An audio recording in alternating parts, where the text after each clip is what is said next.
Hello everyone, welcome to Wild Writing in the Time of Corona.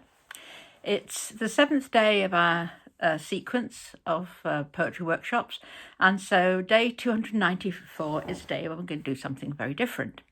So today's workshop is all about change.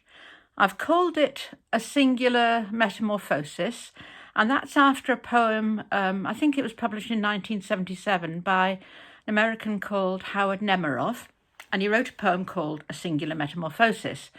And it's all about how a family are sitting watching television when in the corner of their room, an antique writing desk suddenly turns into a tree, and then it starts to get flowers and animals and all sorts of things happen to it, and the family don't notice, apart from the narrator, who's the only one who does. So I've included the poem for you to read if you'd like to. I think it's really good. And today's challenge is to take one thing and to try and describe the process of it turning into a completely different thing.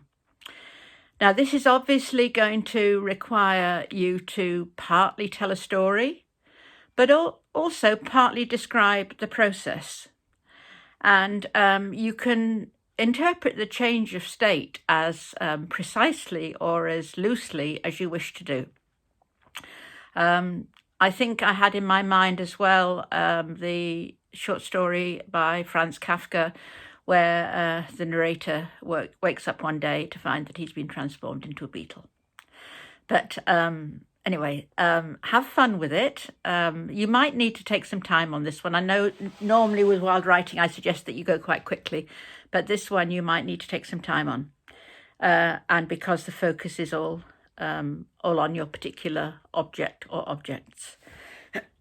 So I found it quite difficult to find two objects, but I have found some. I think my inspiration came from several places. It came from the fact that a young mother, a relative, a Canadian relative, had died very recently at New Year, and I had been listening to some people discussing the idea of grief and how grief can be good.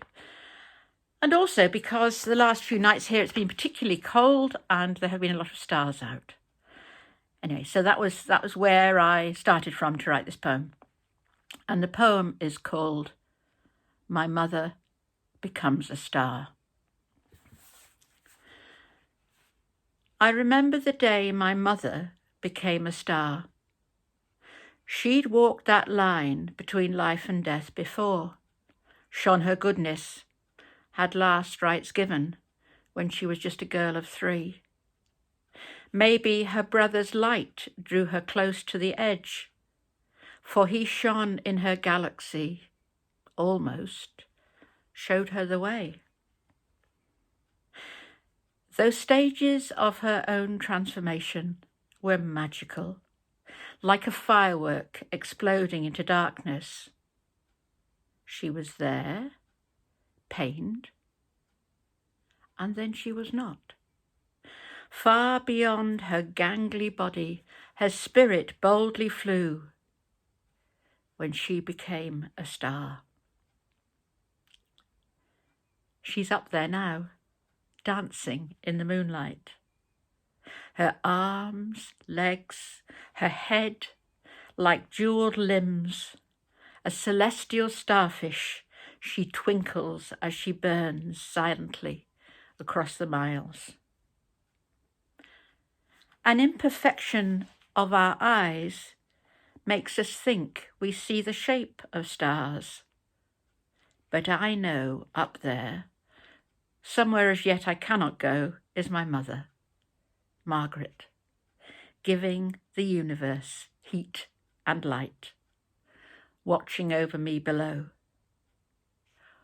One day, she'll be a supernova in 10 million years or so.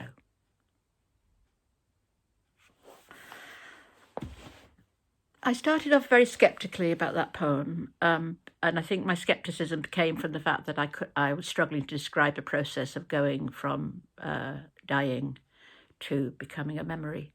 But in the end, I end up being quite pleased with it, and I think what I particularly liked was the idea of continuity and the supernova and the kind of the rather what I hope comes across as a rather playful ending.